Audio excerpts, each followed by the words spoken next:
பாழானவைகளை பயிர் நிலமாகவும் வறண்ட நிலங்களை செழிப்பாகவும் மாற்ற வல்ல நல்ல கர்த்தருக்கு துதியும் கனமும் உண்டாகட்டும். இந்த நாளுக்கான ஆதார வசனங்கள் ஜெபிக்க சங்கீதம் 74:3 நெடுங்காலமாக பாழாய் கிடக்கிற ஸ்தலங்களில் உம்முடைய பாதங்களை எழுந்தருள பண்ணும். துதிக்க ஏசாயா 35:1 வனாந்திரமும் வறண்ட நிலமும் மகிழ்ந்து கடிவழி கழித்து புஷ்பத்தை போல செழிக்கும்.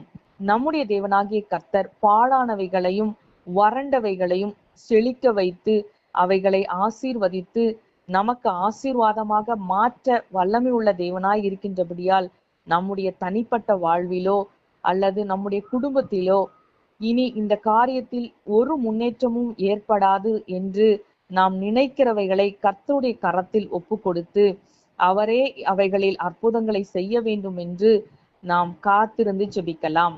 துதிக்க வேண்டியது நம்முடைய தேவனாகிய கர்த்தர் வறண்ட நிலத்தையும் வனாந்திரத்தையும் ஆசீர்வதித்து அவைகளை செழிக்க பண்ண வல்லமை உள்ள தேவனாய் இருக்கிறார்.